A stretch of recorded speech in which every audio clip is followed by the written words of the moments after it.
주식 초보 김혜선 투자 고수 만들기 프로젝트. 안녕하세요. 주식쇼 스트라이크의 김혜선입니다. 오늘도 저와 함께요. 최정의 전문가들의 투자 노하우 배워보시면서 초보 탈출을 위해 열심히 달려보겠습니다.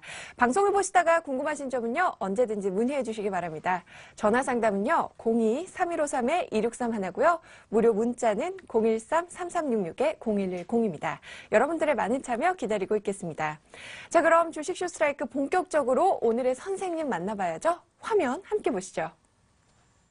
주식시장의 마이스트로, 수익 보증수표, 단기 수익 매매 주도주 잡기, 수급 동향 분석 및 단기 저점 공략, 분할 매수, 분할 매도를 원칙으로 대응한다.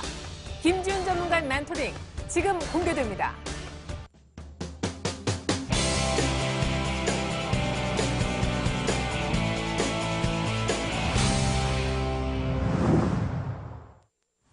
네, 김지훈 전문가님과 인사 나눠보겠습니다. 전문가님 안녕하세요. 예, 반갑습니다. 네, 한 주 동안 별일 없으셨죠? 예. 네, 아까 좀 전에 방송 시작하기 전에 잠깐 여담을 했었는데요. 요즘 수익률이 좋으시다고요. 네, 일단 네. 뭐 그대로 흘러가고 있습니다. 일단 뭐 주식이라는 거는 크게 우리가 뭐 매매를 하고 수익 내고 손실 낸 것도 좋지만은 그게 우리가 뭐 장중의 변동성보다 우리 매매에 대한 변동성이 작아져야지 우리 계좌를 좀 지킬 수 있다. 그렇게 좀 말씀드리고 싶습니다. 네, 잘 들어봤습니다. 저희도 수익률 상승을 위해서 열심히 달려보겠습니다. 저희 지난 시간부터 그 상대성 테마주에 대해서 배우고 있는데요. 먼저 오늘 강의 이어서 해주시기 전에 복습 한번 해보겠습니다.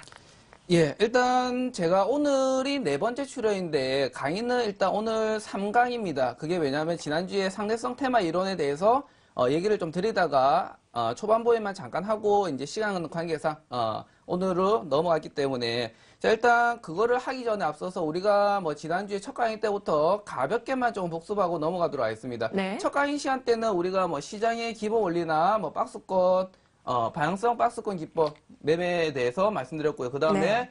두 번째는 눌림목 매매에 대해서 말씀드리면서 첫 번째 강의랑 두 번째 강의랑 합성에 대해서 말씀드렸습니다. 네. 자, 그리고 뭐 시장의 기본 원리는 제가 계속적으로 말씀드린 것처럼 가볍게 보시면 큰 틀에서만 보시면 우리가 다른 거에 대해서 보는 것보다 시장은 돈의 움직임에 따라서 많이 움직인다. 그리고 시장은 돈이 쫓아가는 방향으로 가는 경우가 굉장히 많다. 이렇게만 좀 보시면 되고요. 네. 그리고 방향성 박스권 매매 기법이란 거는 뭐 가볍게 우리가 기본적으로 요 기법 하나로 가지고 우리가 매매를 하고 뭐 매수를 하고 수익 내는 관점이 아니라 자, 우리가 횡보장이나 좀 지루한 장을 맞이했을 때 방향성을 어떻게 찾아낼 수 있느냐. 그리고 조금 더 빠른 시일 안에 우리가 조금 더 정확하게 뭐 그런 방향성에 대해서 상승이든 하락이든 그런 방향성에 대해서 찾아낼 수 있는 조건 네 가지에 대해서 말씀을 드렸고요. 네. 그리고 두 번째 강의 시간 때는 눌림목의 성격에 대해서 말씀드렸습니다. 눌림목 같은 경우는 기본적으로 뭐 단기, 중기, 장기가 있지만은 네. 제가 말씀드렸던 눌림목은 박스권 눌림목에 대해서 먼저 말씀드렸고요. 네. 제일 중요한 거는 박스권 눌림목에서 우리가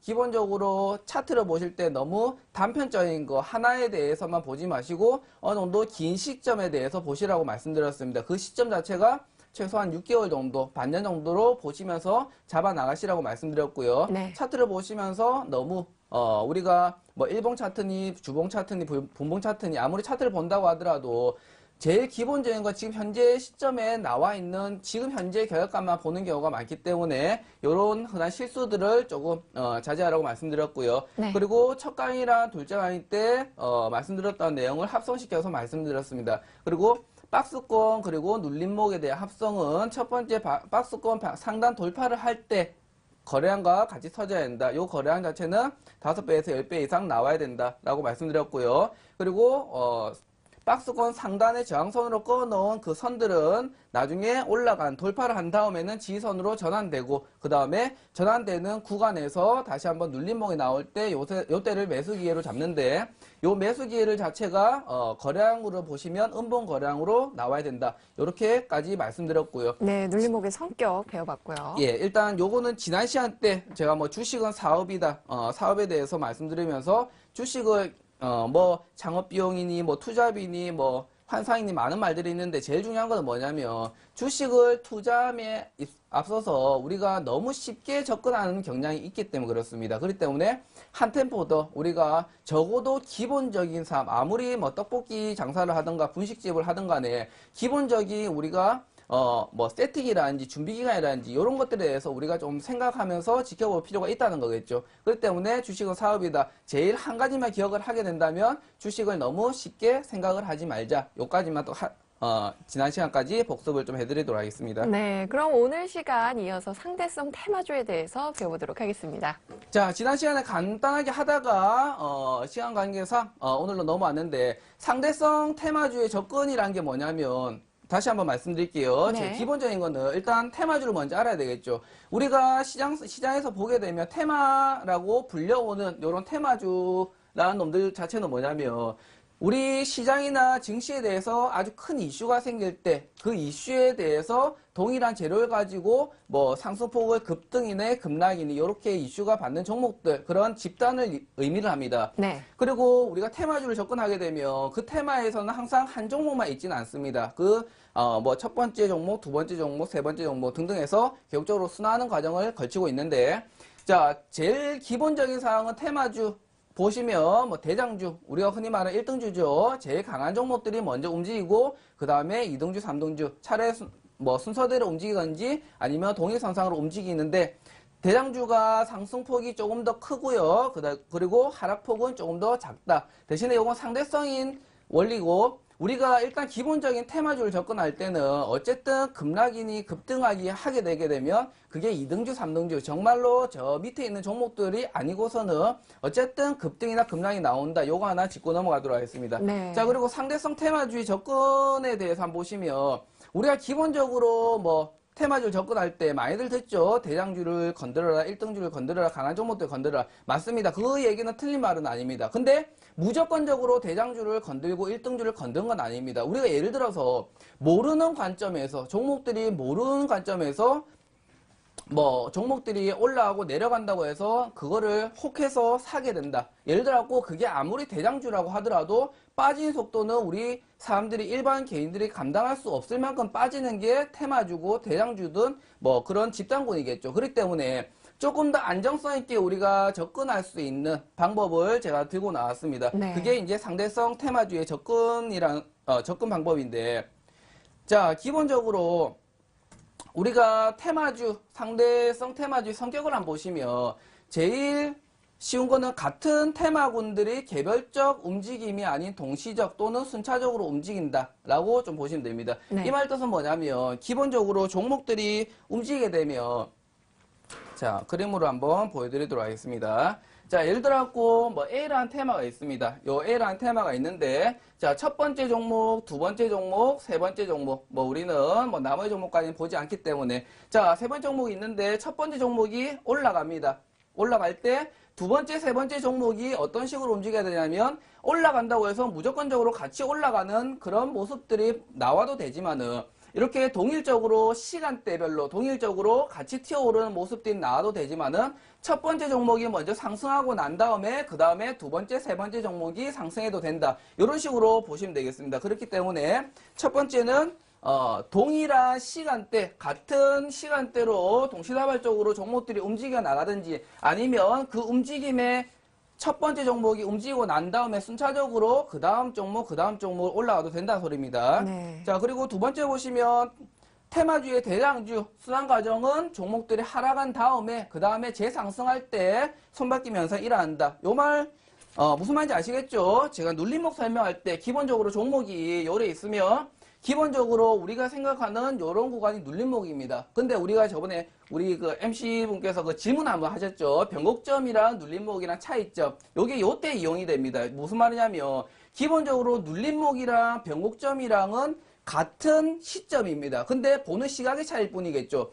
자, 그러면 우리가 기본적으로 테마주가 이런 경험도 한 번씩 있을 겁니다. 예를 들어 나는 시장에서 소위 말하는 대장주를 잡았는데 얼마 있다 보니까 대장주가 아니었더라. 더 강한 종목들이 나왔더라. 그게 무슨 얘기냐면 올라갔다가 내려갔다가 요 과정에서는 안 바뀝니다. 내려갔다가 올라가는 요 과정에서 종목들이 손바뀜 현상이 일어나고 뭐 1등주, 2등주의 순위가 바뀐다는 소리입니다. 그렇기 때문에 우리가 무조건적인 앞으로도 1등이 되진 않습니다. 그렇기 때문에 우리가 기억해야 할 점은 뭐냐면 변곡점을 우리가 보실 때 기본적으로 종목들이 떨어 있다가 올라가는 재차 상승하는 그런 시점에서 종목들의 손바뀜 현상이 일어난다. 이렇게 알고 넘어가시면 되겠고요. 네.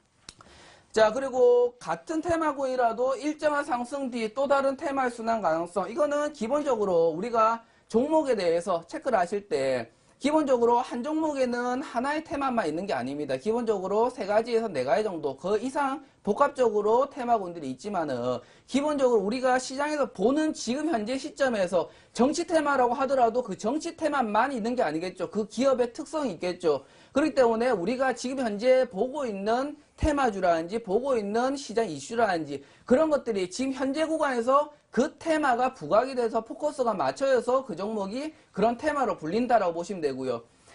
요건 뭐냐면 같은 테마 예를 들어갖고 종목이 한 종목이 뭐 A라는 테마를 달고 그죠? 지금 뭐 정치적으로 많이 그게 있죠. 그렇기 때문에 예를 들어갖고 정치적으로 테마를 탔습니다. 예. 정치적으로 테마를 탔습니다. 테마를 타고 올라가는 와중에 우리가 지속적으로 물론 기본적으로 어느 일정 시점에 대해서는 한 테마가 순환이 되게 되면 떨어 있다가 올라간다고 하더라도 그 테마가 순환되는 과정이 걸치는 건 맞습니다. 근데 문제는 뭐냐면 요 올라갈 때 첫 번째 테마에 올라갈 때는 A라는 테마에 대해서 100%에 대해서 반영을 하게 된다고 하게 되면 떨어 있다가 다시 한번 재차 상승하는 요 구간에서는 50%에서 70%의 요 A라는 테마가 반영이 하게 되는 겁니다. 그러면 나머지 30에서 50%는 또 다른 그 종목에 대해 또 다른 테마에 대해서 접근할 필요성이 있다는 겁니다. 그렇기 때문에 우리가 한 테마에 대해서 너무 그 테마만 신경 써서 보지 말자. 적어도 다른 테마가 있다라는 거 하나쯤은 기억하고 매매를 할 필요가 있다는 겁니다. 네. 그리고 한 테마의 순환 형태는 두 번의 상승 흐름이 담겨 있다. 요거는 무슨 말이냐면 기본적으로는 그래요. 기본적으로는 우리가 뭐 종목들을 이렇게 살펴보다 보면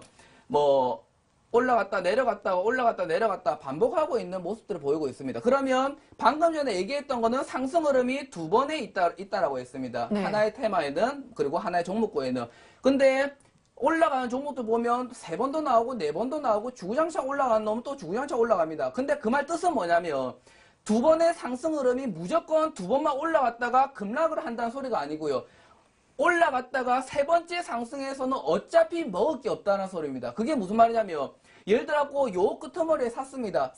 사서 세 번째 상승 때 샀는데 더 올라간다고 하더라도 우리는 이미 심적으로 마음이 이미 고점이라는 생각을 가지고 있기 때문에 상승하는 부분들에 대해서 충분히 먹을 수가 없고요. 그리고 떨어지는 폭에 대해서는 내가 이미 알고 있기 때문에 떨어질 때 더 많이 내가 심적으로 부담이 많이 간다는 소리입니다. 그렇기 때문에 우리가 올라갈 때 적어도 두 번까지만 상승폭을 생각을 하고 대응하자. 요 말입니다. 그리고 제가 말씀드린 것처럼 예전에 제가 뭐 엘리어트니 뭐 바동이니 얘기를 해도 기본적인 거는 우리가 뭐 해외 지수에 대해서 기준점을 잡고 그런 보조지표나 이런 것들이 만들어졌다고 했는데 제일 그 중에서 맞는 거 한 가지는 뭐냐면 상승하는 폭에 대해서 두 번째 상승이 크다라고 말씀드렸습니다. 그 말은 맞다라고 말씀드렸죠. 그렇기 때문에 최소 두 번째까지만 우리가 보고 대응을 하자. 그리고 세 번째 넘어가는 거는 아까 말씀드렸던 테마군들에 대해서 또 다른 복합적인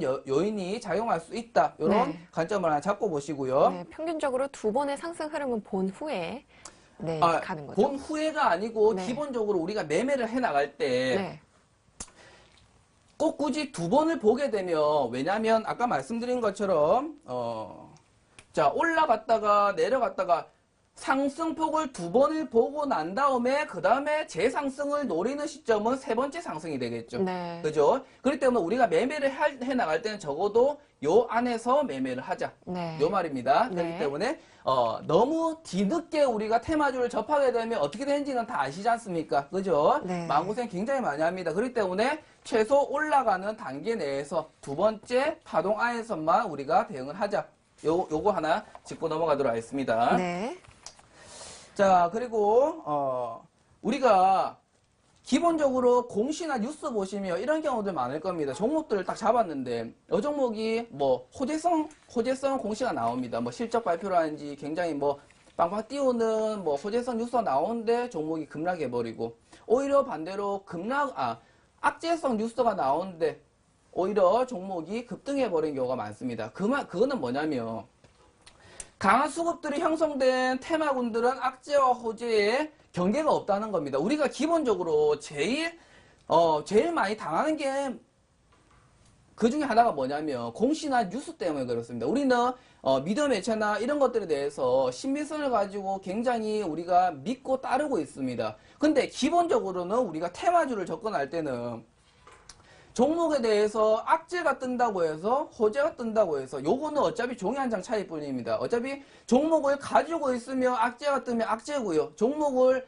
안 들고 있는 상황에서는 악재가 뜨면 오히려 매수할 기회가 되는 거겠죠. 왜? 강한 종목이 내려오기 때문에.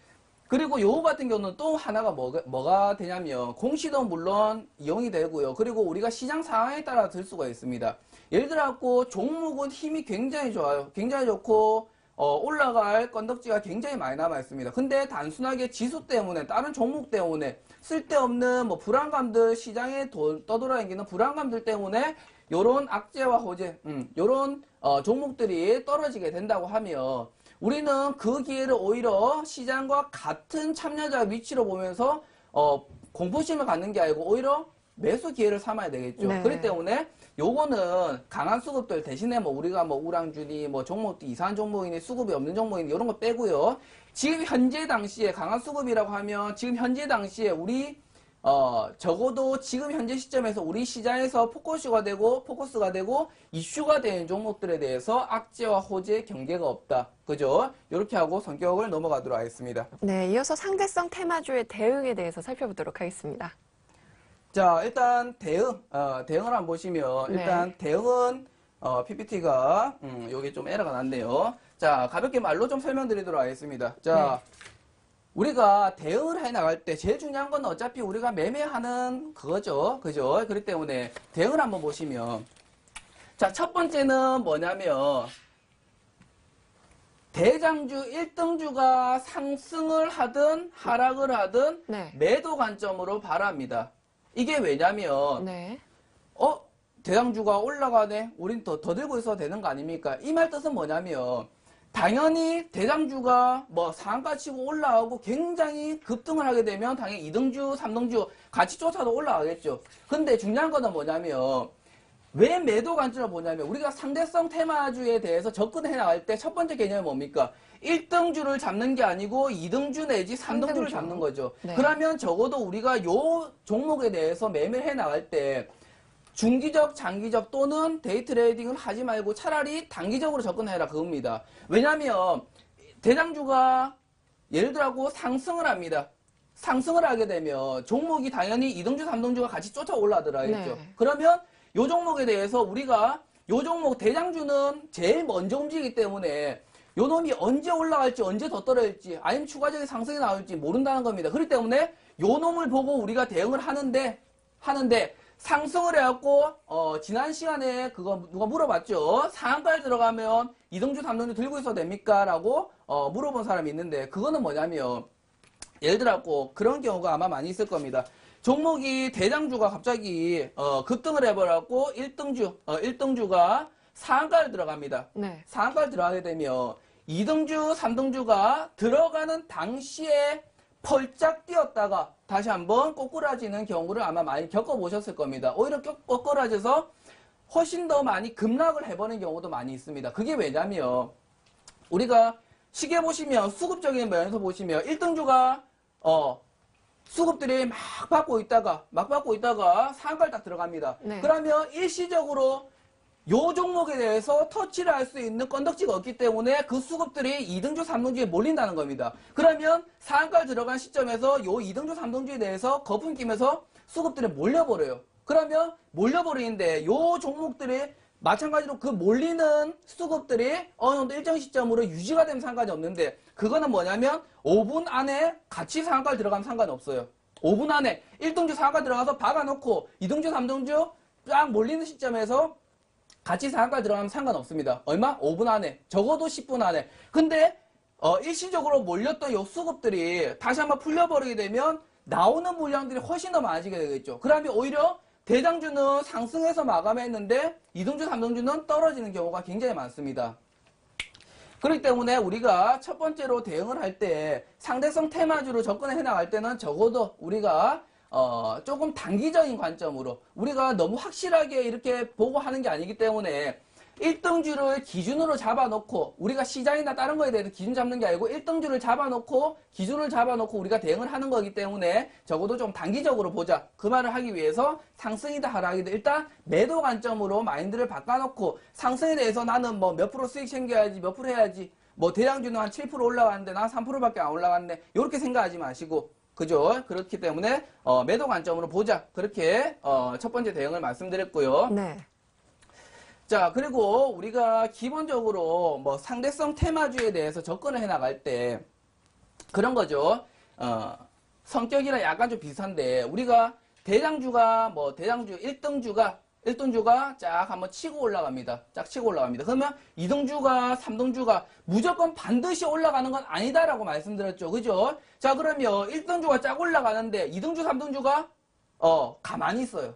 가만히 있어. 네. 자, 이래 되는 경우에서는 1등주가 다시 내려올 가능성이 높다라는 것을 의미를 합니다. 그게 왜냐면 종목에 대해서 적어도 지금 현재 강하게 들어와 있는 수급들의 전반적인 종목들의 집단군들 같은 경우는 동시다발적 또는 아까 전에 순차적으로 움직인다고 말씀드렸죠. 자, 그러면 1등주가 혼자서 개별적으로 독단적으로 올라가 버립니다. 그러면 2등주, 3등주가 안 움직여요.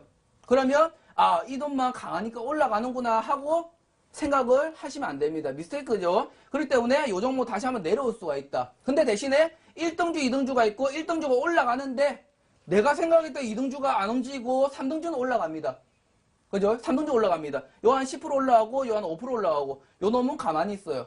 그러면 우리는 기본적으로 대응을 해 나갈 때 2등주라 해서 무조건적인 매매를 해 나가는 게 아니고 2등주가 안 올라가는 이유, 그죠? 상승하지 않는 이유. 그거를 먼저 알아내야 되겠죠. 왜? 공시나 기본적으로 체크할 거 있죠. 그죠? 체크하면서 요 놈이 B라는 종목이, 그죠? 두 번째 2등주라는 종목이 분명히 지금 현재 테마군들에서 첫 번째 다음으로 강한 종목인데 요 놈이 안 올라간 이유가 있겠죠. 그런 이유들을 끄집어내셔야 됩니다. 그냥 단순하게 안 올라가니까 이제 앞으로 올라가겠지. 라고 해서 우리가 건들게 되면 굉장히 머리가 아프는 그런 현상이 발생한다는 거겠죠. 그러면 2, 3등주는 매수 타이밍을 언제로 잡으면 좋을까요? 그죠? 자, 매수 타이밍을 보실 때 네. 기본적으로 그래요. 제일 간단하게 보실 것 같으면 자, 1등주, 2등주, 3등주. 자, 근데 대신에 1등주, 2등주, 3등주는 기본적으로 본인이 어떻게 1등주인지 2등주인지 3등주인지는 먼저 구별을 내셔야 되겠죠. 네. 그죠? 그 다음에 1등주가 움직입니다. 움직이고 나서 제일 중요한 거는 동시적 또는 순차적으로 종목들이 움직여야 됩니다. 그러면 네. 1등주가 쫙 치고 올라가는데 아까 네. 말씀드렸던 멈춰 있으면 매수 타이밍은 아니고요. 네. 자, 그리고 2등주가 그리고 3등주가 첫 번째 대장주가 상승했을 때 같이 순차적으로 또는 동일한 시점으로 상승하는 시점, 그 시점을 노려서 요 대장주가 떨어지는 요 시점에 같이 매도를 하는 거겠죠. 네. 그러면 예를 들어갖고 이런 생각할 수도 있습니다. 우리는 주식을 하면서 욕심이 굉장히 많아졌죠. 예를 네. 들어갖고 내가 대장주를 매매를 했으면 대장주는 10% 올라갔고 네. 뭐 2등주는 한 7% 올라갔고 뭐 3등주는 5% 올라갔습니다. 예를 들어 과정을 하게 되면 그러면 내가 대장주를 매매했으면 10%를 먹었을 텐데 그죠? 환상 갖지 마세요. 왜? 주식은 10%를 먹으려고 하면 내가 정확하게 저점에서 정확하게 고점에서 팔 수 있을 때 10%를 먹는 거죠. 그죠? 자신 있으면 대장주 하세요. 자신 있으면. 요거 제가 말씀드리는 상대성 같은 경우는 조금 더 안정적인 방법으로 말씀드리는 겁니다. 그죠? 자, 그렇기 때문에 요 놈을 보고 10%대 꺾여 내려오네. 종목도 매도 물량 나오네. 떨어지네. 그러면 같이 팔면 되는 겁니다. 그죠? 같이 팔면 되는 거예요. 상승 그대로 유지하고 있으면 요 놈도 그대로 유지하고 있고요. 떨어진다고 해서 갑자기 요 놈이 급락하지 않습니다. 그죠? 순차적으로 올라갔다면 순차적으로 떨어지겠죠. 대신에 떨어진 폭이 2등주, 3등주가 훨씬 더 크기 때문에 요거를 잘 보시라고 말씀드렸고요. 그렇기 때문에 조금 오버나이트나 데이 트레이딩이나 뭐 이런 것들을 하지 마시고 조금 더 단기적인 관점으로 그렇게 지켜보라고 말씀드렸습니다. 네. 1, 2, 3등주를 구별하는 거는요. 예. 그 시가총액을 비교해서 1, 2, 3등주 구별하는 거죠? 아닙니다. 예. 그러면 어떻게 1, 2, 3등주를 구별하나요? 그 질문 굉장히 좋습니다. 네. 우리가 일반적으로 그런 게 있습니다. 테마주를 이렇게 하다 보면 1등주가 뭡니까? 2등주가 뭡니까? 3등주가 뭡니까? 라고 물어보시는 분이 있어요. 자, 예를 들어갖고 네. 우리가 뭐가 있겠습니까? 예를 들어 뭐 방산주 한번 봅시다. 네. 예를 들어 뭐 전쟁 났다 생각을 하고 방산주 보시면 제일 대표적인 게 뭐가 있어요? 제일 대표적인 게 스페코? 스페코가 있죠. 자, 또 스페코 다음에 생각이 안 나는데요. 스페코 다음에 뭐 빅텍 네, 맞죠. 빅텍 있어요. 그리고 뭐 부가적으로 휴니드 네. 뭐 퍼스텍 뭐 이런 종목들이 있겠죠. 그죠? 자, 그럼 이런 종목들이 있는데 우리가 볼 때 자, 기본적으로는 우리가 얼마 전까지는 스페코가 독보적인 대장주였습니다. 근데 최근 들어서는 요 기준점이 애매모호해졌습니다. 그게 뭐냐면 네. 뭐 정확하게 지금 시점을 나누기보다는 예를 들었고 대략적인 한 5년 정도 생각을 하고 한번 봅시다. 5년 정도 네. 생각을 하고 보시면 자, 스페코 같은 경우 5년 전에는 독보적인 대장주 위치를 하면서 방산주가 튀어오를 때 항상 먼저 독보적으로 올라갔습니다. 네. 그러고 나서 두 번째가 빅텍이었죠. 그죠? 근데 최근에 들어서 빅텍이 스페코보다 훨씬 더 앞서는 경향이 훨씬 더 많아졌습니다. 그게 네. 무슨 이유냐면 예전에 스페코 같은 경우는 공시 한번 찾아보세요. 공시 한번 찾아보시면 채무 보증 때문에 스페코가 그 다음부터 대장주의 힘을 잃어버려서 빅텍한테 넘겨줬습니다. 근데 지금 현재 구간에서는 몰라요. 왜 모르냐면 우리가 대장주를 찾을 때 그냥 단순하게 옛날에 요놈이 대장주였구나, 지금은 요놈이 대장주였구나 이렇게 생각하지 마시고 네. 우리가 제일 간단하게 보실 거는 우리가 뭐 시가총액이니 뭐 그런 것들에 대해서 보는 것들보다는 그죠? 솔직히 말해서 뭐 시가총액이라 높은 거다 하더라도 그게 안 올라가는 경우가 수두룩빽빽합니다. 그렇기 네. 때문에 우리가 제일 쉽게 구별하는 방법이 뭐냐면 네. 자, 제일 볼 수 있는 게 뭐겠습니까? 차트. 그죠? 차트를 보게 되면 뭐 A라는 종목. 그죠? 첫 번째 종목이 10% 올라갔습니다. 네. 그리고 B라는 종목이 뭐 한 7% 올라갔습니다. 그리고 C라는 종목이 한 5% 올라갔습니다. 자, 그러면 종목들이 이렇게 올라갔는데, 그러면 제일 첫 번째 기준점 삼을 거는 뭐냐면, 적어도 상위 두 번째 것까지는 끊어놓고 보시라. 그죠? 상위 두 번째까지. 네. 그 말은 뭐냐면, 제일 처음에 분류하고 내가 대장주를 찾는 게 아니고, 대장주 아닌 놈을 걸러내는 겁니다. 그죠? 그러면, 자, 상위권에서 첫 번째, 두 번째, 세 번째나 밀린 종목들 이하로는 우리가 볼 필요는 없겠죠. 네. 그러면 적어도 요 두 놈 중에 한 놈이 대장주라는 소리입니다. 그죠? 자, 그럼 요 두 놈 중에 대장주인데, 그러면 우리가 처음에 생각을 할 건 뭐냐면, 자, 요거는 퍼센테이지로 처음에 하나 보고요. 두 번째는 뭐냐면 거래량을 봅니다. 네. 거래량을 볼 때, 그러니까 단순하게 뭐 보는 것들보다는 우리가 하루 1배 거래량 있죠. 하루 1배 거래량을 체크해 보시면, 네. 종목들이 쫙 올라갔다가, 그죠? 네. 올라갔다가 뭐, 올라갈 때 쫓아 들어가시는 분도 있고요. 아니면 떨어있다가 올라갈 때 쫓아 들어가시는 분이 있죠. 자, 그러면 우리가 기억해야 될 건 뭐냐면, 자, 10%짜리 종목을 보고 7%짜리 종목을 봅니다. 그러면 거래량 자체가 기본적으로 요놈들이 시장에 관심을 받고 있다고 하면 기본적으로는 종목들이 최소 100만 주 이상씩은 다 들어왔겠죠. 왜? 네. 시장에 관심을 받고 있으니까. 뭐 그것도 안 받으면 뭐 대장주가 안 되겠죠. 그죠? 자, 그렇기 때문에 올라갈 때 우리가 체크를 하는 시점보다 조금 더 쉬운 건 뭐냐면 한 템포 쉬었다가 내려오는 시점입니다. 요 내려오는 시점. 요 내려오는 시점에 마찬가지로 뭐 100만 주 이상이 되면 제일 좋은 거고요. 그러면 제일 좋게 우리가 구별해낼 수 있는 거고, 예를 들어 100만 주가 둘 다 안 된다. 네. 떨어질 때는 어차피 거래량이 좀 더 작기 때문에, 그죠? 올라갔다가 점점 줄어들죠. 그죠? 떨어지는 거래량이기 때문에 좀 더 작아지기 때문에 100만 주 안 될 수는 있습니다. 그러면 안 되게 되면 어떻게 구별하냐면 상대성으로 체크를 해보시면 우리가 올라간 거래량에 대비해서 거래량이 덜 나온 종목 있죠. 그죠? 예를 네. 들어갖고 요게 100만 주씩 터졌는데 떨어질 때 요게 뭐 한 50만 주, 요거는 한 30만 주 이렇게 된다. 그러면 요걸로 우리가 짚고 넘어갈 수가 있는 겁니다. 네. 그런 다음에 올라갈 때 상승폭을 다시 한번 확인하는 거예요. 그죠? 이게 가장 쉬운 방법입니다. 우리가 대장주를 확인할 때 뭐 시가총액, 뭐 상위 종목 이런 것들도 물론 좋지만은 기본적으로는 나와 있는 지표들보다는 우리가 기본적으로 볼 수 있는 것들이 있죠. 뭐 제일 많이 보는 게 우린 차트인데 딱 까고 얘기를 하면 차트를 정확하게 보시는 분들은 많이 없어요, 시중에. 네. 그렇기 때문에 우리가 기본적으로 볼 때 조금 더 머리를 쓰자. 그죠? 단순하게 상승폭 높다고 해서 이게 대장주냐 아니다 얘기하지 마시고요. 상승폭 다음에 나오는 왜 그 다음에 변곡점 부분이 많기 때문에 그런 우리가 대응을 할 때도 마찬가지로 요약을 한번 해드릴게요. 요약을 한번 해드리면 네. 간단하게 얘기를 하면 상대성은 대장주를 잡는 게 아니고 그 두 번째 종목 내지 세 번째 종목까지만 잡는 겁니다. 그러면 우리가 대장주를 보고 좀 더 안정적으로 매수와 매도, 상승과 하락을 판단해낼 수 있겠죠. 그리고 상대성 테마 이론은 우리가 뭐 길게 보지 마시고 단기간에 우리가 조금 대응을 하자. 요까지만 좀 설명을 드리도록 하겠습니다. 네, 오늘 상대성 테마주에 대해서 자세하게 배워봤습니다. 이 대장주와 2, 3등주를 가리는 공부부터 먼저 하시는 게 중요할 것 같습니다. 저는 이어서 심화학습 시간으로 여러분과 함께 복습해 보겠습니다.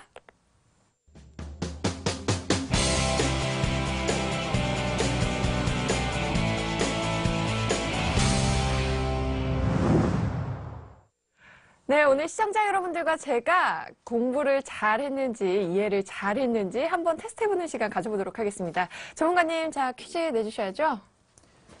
네. 예, 잠시만요. 네. 퀴즈가 어디가 오늘은 몇 문제 가지고 오셨나요? 오늘은 4문제 정도 들고 왔습니다. 일단 네. 초반에 우리 그 혜선 씨가 네. 첫 방송에서는 한 3문제 틀렸습니다. 한 반 정도. 아, 그리고 그랬나요? 두 번째 강의 네. 시간 때는 만점을 받았고요. 아, 그죠? 그랬나요? 네, 그리고 세 번째 아. 강의 시간 때는 다시 또 한 3문제 정도 틀렸습니다. 아, 그런 자, 오늘도 한번 네. 기대를 해보면서 자, 문제를 들쭉날쭉하네요. 예, 시작을 해보도록 하겠습니다. 네, 알겠습니다. 자, 첫 번째. 우리가 상대성 테마주에 대해서 배웠는데 네. 상대성 테마주는 단기 매매를 중점적으로 대응하는 기법이다. 대응하는 기법이죠. 테마주의 장점 아닌가요? 그렇죠. 단기성으로 매매를 할 수 있지 않나 싶은데요. 정답은 O 하겠습니다. 예, 맞습니다. 네. 자, 두 번째. 움직임이 우리가 뭐 1등주든 2등주든 종목들을 움직일 때 네. 움직임이 없을 때도 우리는 매매를 해도 괜찮다. 아니요. 움직임이 없으면 매매를 하면 안 되죠. 예, 맞죠. 네. 제가 아까 목이 터져라 아까 외친 거기 때문에. 네. 세 자, 번째 문제. 세 번째. 하나의 테마에는 몇 번의 상승 흐름이 담겨 있다. 이것도 제가 아까 살짝 질문을 했던 거죠. 2번의 상승 흐름이 담겨 있어야 되는 거죠. 예, 맞습니다. 네. 일단 뭐 3번, 4번도 쭉 있긴 하지만은 네. 우리가 조금 더 안정적으로 보기 위해서는 뭐 두 번째까지만 네. 상승 흐름을 보는 게 좋다라고 말씀드렸고요. 네, 마지막 문제입니다. 자, 네 번째. 상대성 테마주는 현재 시장에서 포커스가 맞춰져 있는 그런 테마군들만 해당된다. 이거 항상 이 끝에 이야기를 잘 들어봐야 됩니다. 테마군들 많이 아니겠죠. 그렇죠? 저는 NO 하겠습니다. 예, 맞나요? 틀렸습니다. 왜요? 왜 자, 틀렸어요? 이거는 제가 너무 쉽기 때문에 네. 말이 그냥 맞지 않습니까? 너무 쉽기 때문에 제가 일부러 만을 좀 해드렸습니다. 오늘도 왜냐하면 만점 받나 요거는 했는데. 네. 예, 상대성 테마, 일단 뭐 전반적으로 설명을 좀 드리면서 네. 말씀을 좀 드리도록 하겠습니다. 알겠습니다. 좀 욱했네요. 네. 자, 첫 번째 문제부터. 자, 설명해 우리가 주세요. 상대성 테마주에 대해서 네. 뭐 매매를 할 때 당연히 우리가 뭐 중장기를 해서 쭉 들고 가는 방법을 해도 뭐 크게 상관없습니다. 근데 우리는 상대성을 하는 이유는 뭐냐면 조금 더 안정적인 관점. 우리가 물론 뭐 1년 뭐 몇 개월 걸쳐서 뭐 10% 20% 나는 것보다 네. 하루에 1% 2%라도 조금씩이라도 용돈을 버는 게 좀 더 좋지 않습니까? 그죠? 그쵸. 그렇기 때문에 상대성 테마주라는 게 나왔는데 이런 상대성 테마주는 기본적으로는 마인드 자체를 단기적으로 바로 말씀드렸습니다. 그게 아까 대응을 말씀드리면서 대장주가 상승을 하든 하락을 하든 우리는 매도 관점으로 지켜본다. 그런 마인드로 가지고 매도를 하라고 말씀드렸고요. 네. 그리고 움직임 없을 때, 그죠? 요것도 목이 터져라 외친 거죠. 네. 움직임 없을 때 우리는 매매를 하시면 안 됩니다. 왜? 네. 종목이 안 움직이고 있을 때는 그 안 움직인 종목에 대한 이유가 있을 거고요. 그 이유가 설령 공시나 또 다른 악재가 나오지 않더라도 하더라도 혼자만 개별적으로 독단적으로 올라가거나 떨어지는 종목들 같은 경우는 속임수일 경우가 많다. 이런 마인드 하나 가지고 보시면 되겠습니다. 네. 자, 그리고 하나의 테마에는 기본적으로 우리가 뭐 아까 말씀드린 것처럼 3번, 4번 쭉 이어져 나가는 종목들도 많지만은 네. 안정성을 가지고 적어도 테마군들에 대해서 우리가 급락이니 급등이니 이런 것들에 대해서 조금 더 회피를 하기 위해서 리스크 관리 차원으로 보실 때는 두 번의 상승 흐름만을 가지고 우리가 매매를 하는 게 훨씬 더 우리한테 안정적인 수익과 안정적인 리스크 관리를 해줄 수 있다라고 말씀드렸고요. 네. 자, 네 번째 상대성 테마주는 현재 시장에서 포커스가 맞춰지는 테마군들만 해당된다. 네. 예. 여기 뭐냐면 네.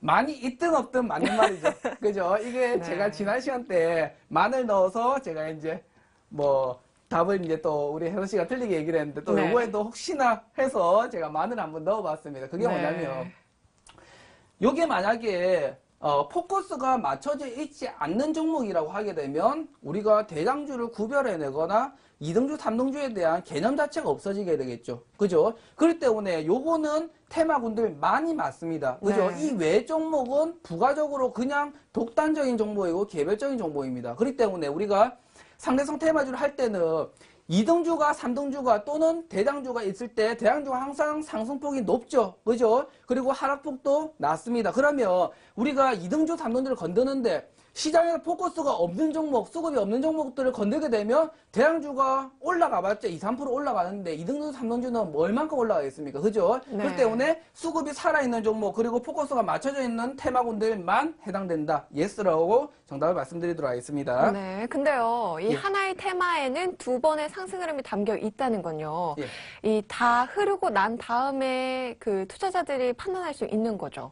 아니죠. 요거에 대해서 네. 포커스를 쫙 보시면 제가 2라고 적은 이유가 뭐냐면 네. 자, 예를 들어 봅시다.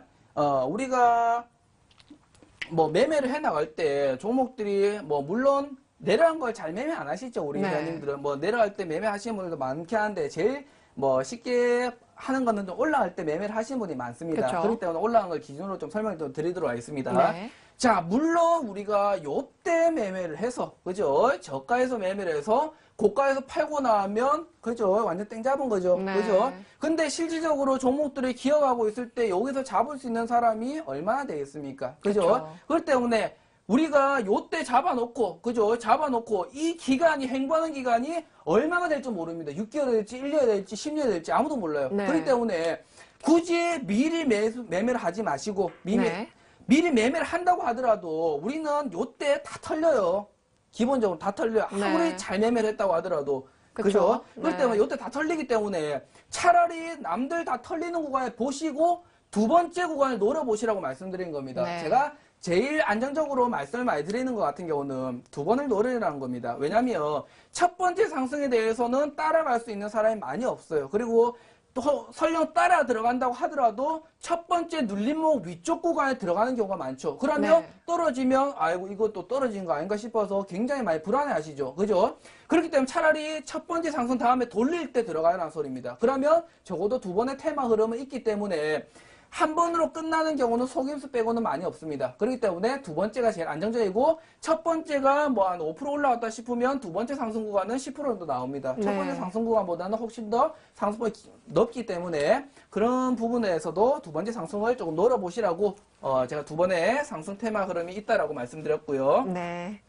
알겠습니다. 자, 심화학습 문제풀이까지 다 끝내봤습니다. 여러분 오늘 김지훈 전문가님의 강의에 대해서 더 궁금하신 점들은요. 리치맵 홈페이지를 통해서 전문가님의 온라인 방송을 참고해보시면 더 유익할 것 같습니다. 저는 계속해서 여러분과 함께하는 시간 가지러 올게요.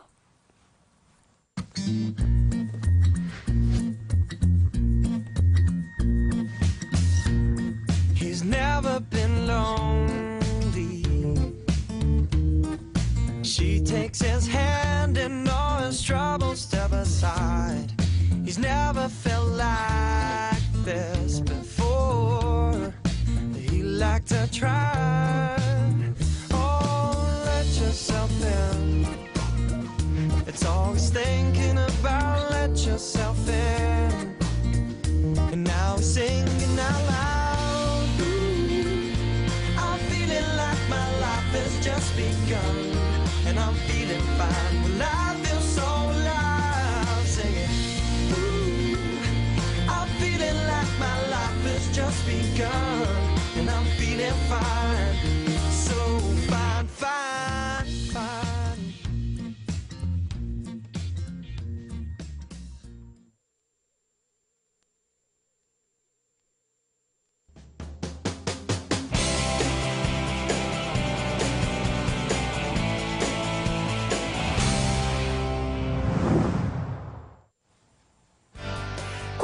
코너 시청자만을 위한 시간이 돌아왔습니다. 더 푸짐하고 새롭게 업그레이드된 시청자 퀴즈 이벤트죠. 매일 전문가님이 하루에 한 문제씩 퀴즈를 내주시는데요. 그날의 강의를 잘 듣고 정답을 맞춰주시면 됩니다. 저희가 정답자 중에는요, 3분을 추첨해서 푸짐한 선물을 드립니다.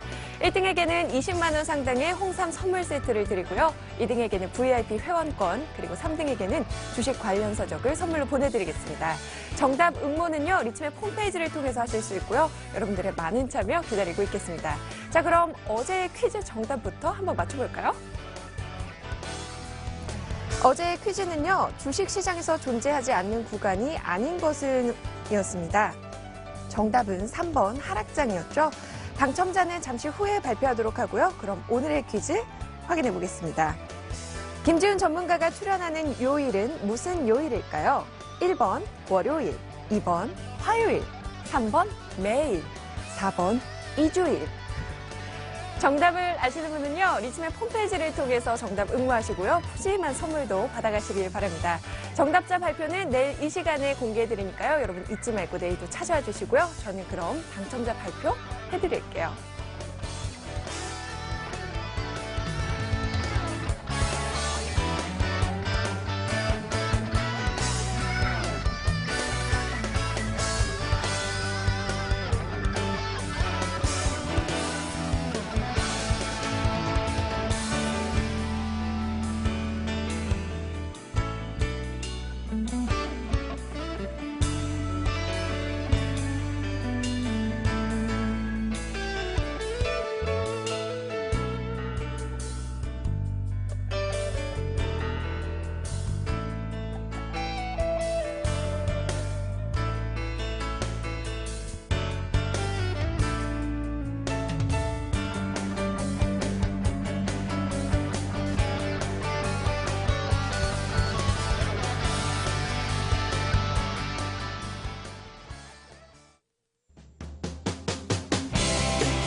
네, 기다리고 기다리던 시간이죠. 내일장 홈런주를 알아보는 내일장 홈런주 시간입니다.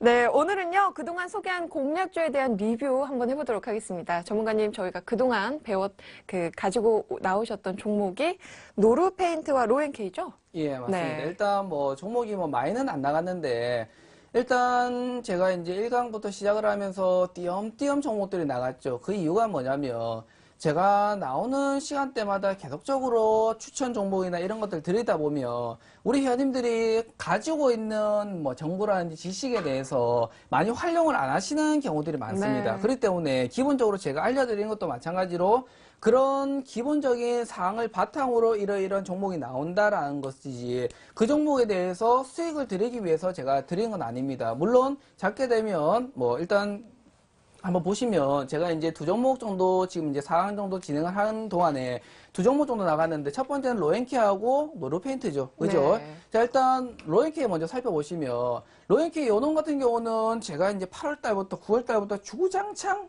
기다렸던 종목이죠. 그러면서 얼마 전에 내려왔습니다. 그죠? 네. 얼마 전에 내려와서 종목이 이제 잡혀서 올라오고 있는데 지금 아마 잡으신 분들은 한 10% 이상 수익권일 겁니다. 그죠? 네. 근데 수익권인 게 중요한 게 아니고 요게 오늘이라도 또는 시청자 그런 거라도 한 번쯤은 문의를 해보셔야 됩니다. 그게 뭐냐면 네. 일단 노르페인트야 제가 이제 지난주 기법 설명하면서 그 기법에 토대로 해서 종목들 추천드려서 이렇게 했다라고 말씀드렸는데 요 종목은 그런 내용들이 많이 없었죠. 그러면 우리가 기본적으로 해서 수익 나고 이런 게 중요한 게 아니고 종목에 대해서 얼마만큼 대응을 하느냐에 따라서 우리 계좌가 조금 틀려지게 되겠죠. 자, 그러면 간단히 살펴보시면 네.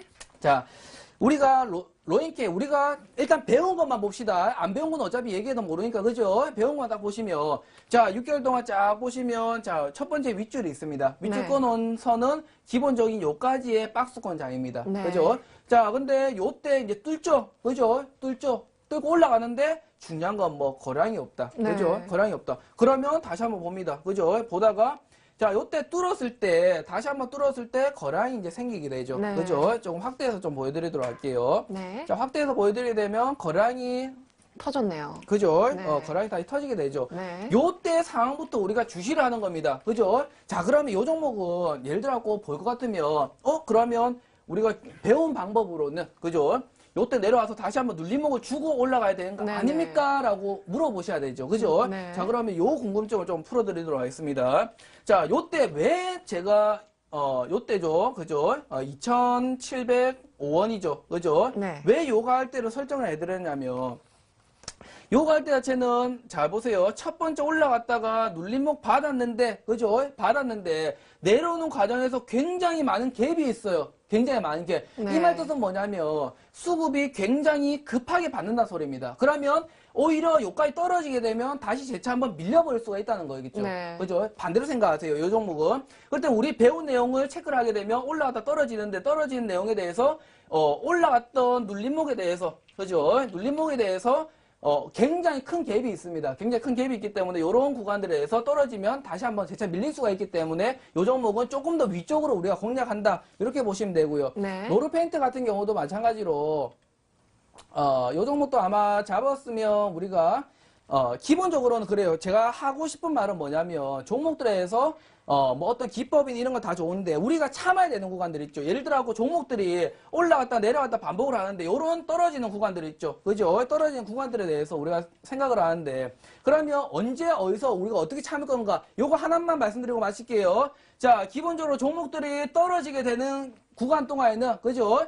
우리가 이 종목에 대해서 종목이 수급들이 안 받쳐서 떨어진 건지 아니면 지수 상할 때는 떨어진 건지 생각을 하셔야 됩니다. 자, 최근 들어서는 요 종목에 대해 떨어질 때 지수 상할 때는 떨어진 거죠. 그죠? 그럼 오히려 매수 기회로 삼는다. 그러고 나서 올라갈 때 그대로 제가 대응했던, 말씀드렸던 가을 때 그대로 지키시고 대응을 해주시면 되겠습니다. 네, 속사포 랩으로 들어본 전문가님의 내일장 홈런즈 잘 들어봤고요. 여러분들 좀 이해가 안 가시면요. 동영상 다시 돌려서 보시기 바랍니다. 저희는 여기까지고요. 오늘 준비한 내용 여기까지입니다. 여러분들 내일은 황금연목 원해남 전문가님의 노하우 배워볼 테니까요. 잊지 말고 꼭 찾아주시고요. 오늘 여기서 전문가님과 인사 나누겠습니다. 전문가님 감사합니다. 예. 여러분 오늘 밤도 행복하게 보내시고요. 저는 내일 이 시간에 다시 찾아뵐게요. 감사합니다.